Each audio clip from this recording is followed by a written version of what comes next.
this person is like the body positivity person. So the body positivity movement is just all about, I was actually just bringing up the person's name being Bacon in Fat Studies is kind of funny, but that's rude of me. But it's crazy But I'll now own it, that right? it's not.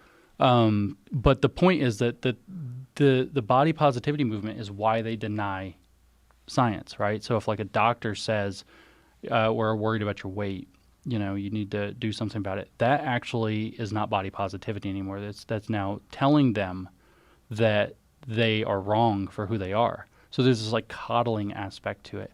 And then this has actually moved into even more. They go even further. They're like people with letters. I don't need a person with letters after my name to tell me who I am. So with like mental illness, they like a lot of them self-diagnose, and they say that somebody with letters after their name shouldn't determine who they are. And there's this woman that we talk about in the book, Linda XY Brown. I'm sure that's her real initials. Like she didn't cook that up. She's got like 12 of the things, but she self-diagnosed herself as autistic. And then she has this thing, we quoted it in here, and she says that I guess there's a stim, they call them, for autistic people called flapping, and she doesn't flap. Like it's not one of the things, because she maybe isn't even autistic, who knows, because she won't get diagnosed. And then when she says she's in public, she flaps on purpose, like she acts it, she pretends it, so that people will recognize her as autistic. Because the identity is what's so important, because the identity becomes the politics. I want people to feel good.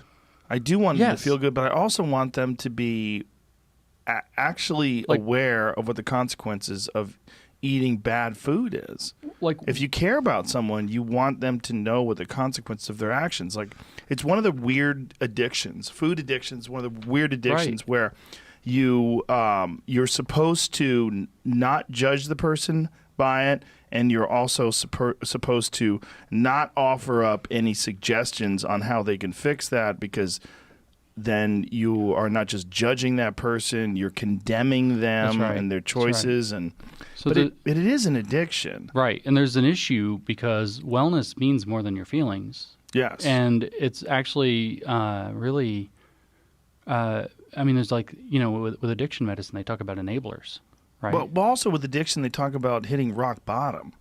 Like, what does that mean? You have to fail. You have to get to a point where you're so sick of the way you're living that you will make the necessary adjustments to become a healthier person. Right. Whether it's gambling, where you lose all your money, or drug addiction, where you almost overdose and die. Right, exactly. Yeah, that's rock bottom. And for a fat person, it's really got to be that. It's going to be like, a heart attack scare or something. Right, or a doctor telling you, or, hey, you've got a problem with your your weight. And, yes. and then that's not allowed. Like right here, she actually says, once I started to get into the territory of diagnosis, once I started playing around with the problem of diagnostic thinking, when it is only left to trained diagnosticians, that allowed me to challenge how all of us must contend with thinking diagnostically.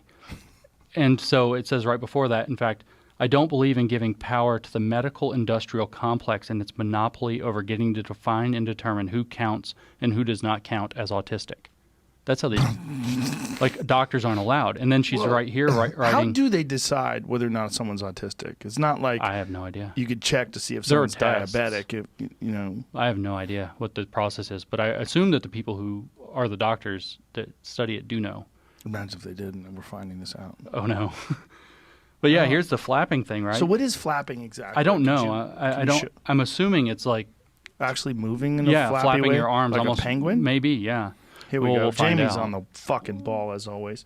When a person with autism engages in self-stimulatory behavior such as rocking, pacing, aligning, or spinning objects, or hand flapping, people around him or her, you asshole, may be confused, offended, or even frightened, also known as stimming.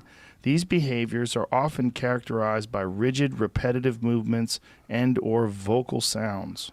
Right. So Lydia XY Brown writes, I, as an autistic person who doesn't instinctually or innately flap my hands or arms, it was never a stim that I developed independently, will deliberately and frequently choose to flap, especially in public, in order to call attention to myself so that other people, whether autistic or not, might identify me as autistic.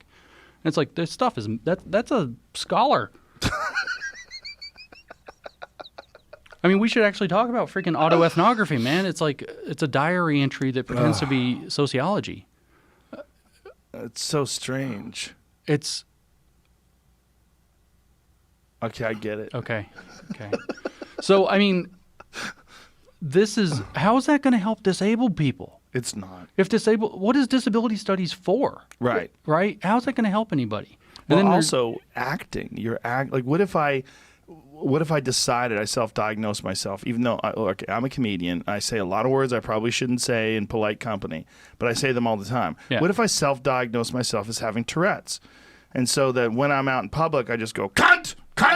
I just like force myself to do it so that people recognize that I have Tourette's. Well, they would accuse you of South being Park episode. I think it is. Having himself Tourette's. It might. I think it is. It must be. So they like put him in a hospital or something. If you could come up with a funny premise, South Park has an episode on it. I wonder what would happen, actually. I mean, I'm pretty good at figuring out what theory would do. But if somebody genuinely did have Tourette's and then part of their tick worked out to be that they said racial slurs.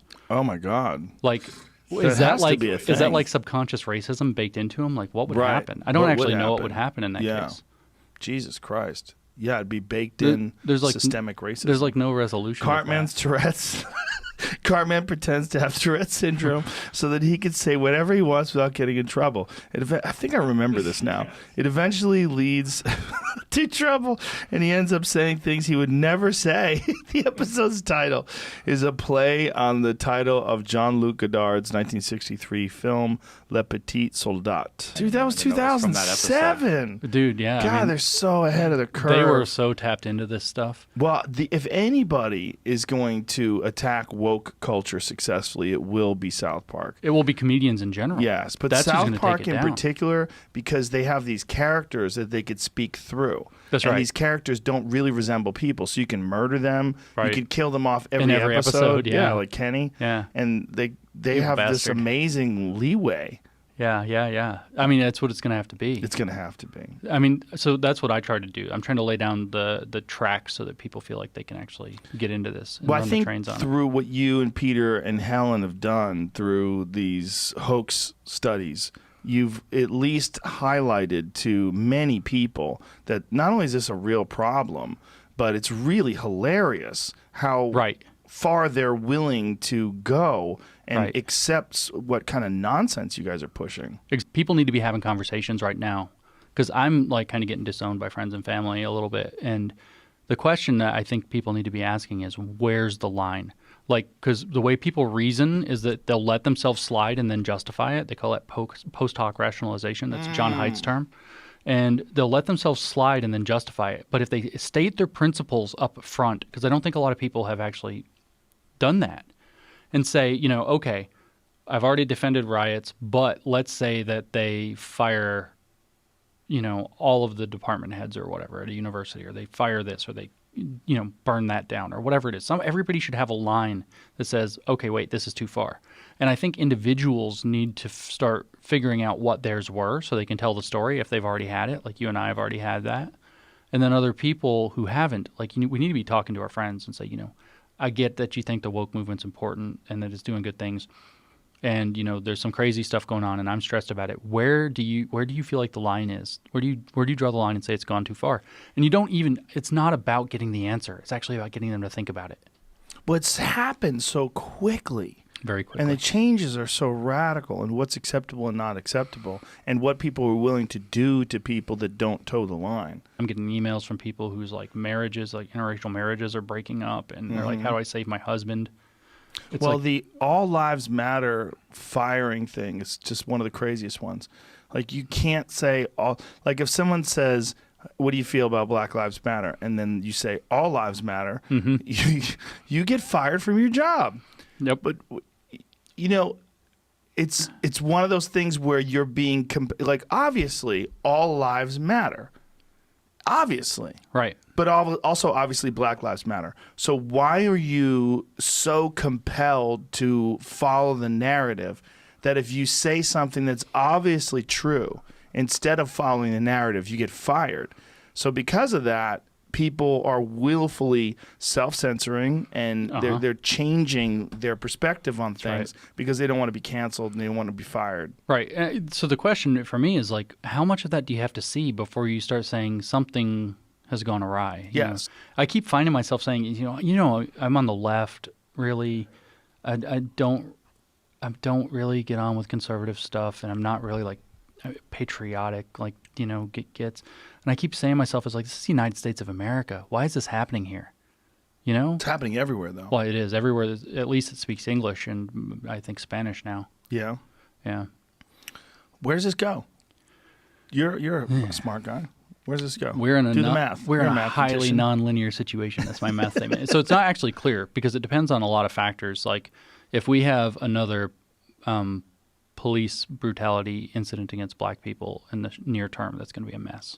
I tend to be optimistic in the sense that this movement is so internally contradictory. So you got I mentioned the trans and queer stuff that's on the Black Lives Matter official about page.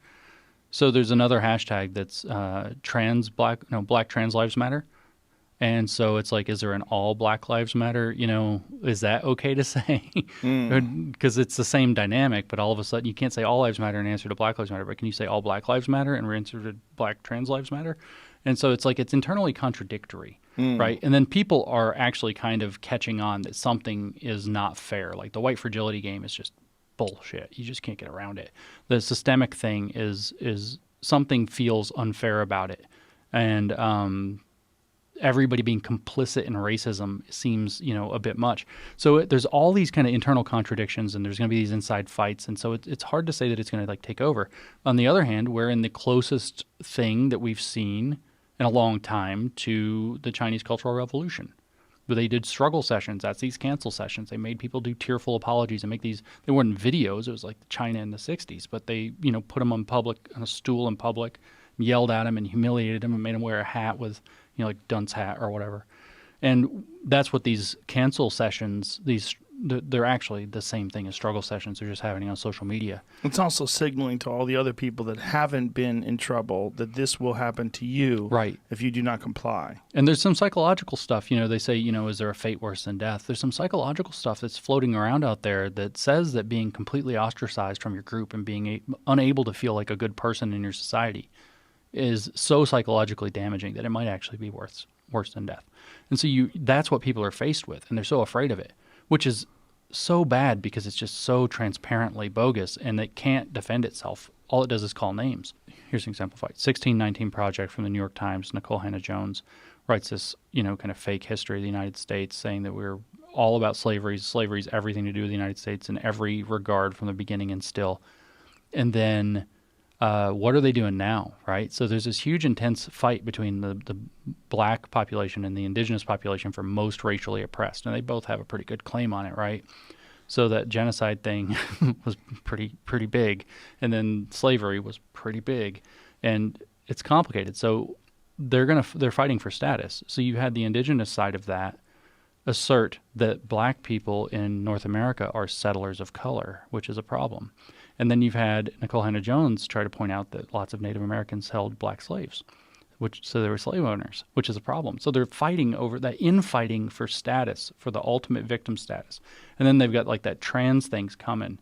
I saw a video of some black woman the other day yelling about what is this black power fist on the trans flag about. That's not what this is supposed to be about. Black people's not supposed to be about white people, trans white people putting their stuff. I thought it was really clever that trans people jumped in and had that Black Trans Lives Matter rally. Right. Because it was like, you might be the only people that can get away with this right now. That's the thing. No one else can hop in on that. But Black Trans Lives Matter. And there was like hundreds of thousands of people because everybody felt like you had to just keep protesting. Yeah, exactly. So I think it's going to chew itself up inside, but everything that took over is going with it. Like the I don't know how long it's going to take the university to not be kind of like, I don't know about that anymore. Well, yeah, when do they say anything like that? Particularly if they get so much massive pushback from the people that they're teaching. Right. I mean, the number of people right now that are saying they want deferrals partly because of the COVID and online classes, they don't want to go back to college. Yeah. And then this stuff's blown out, and every college president's like, we're going to be a full anti-racist thing. The other thing nobody's factoring in yet is the other backlash, which is going to be law.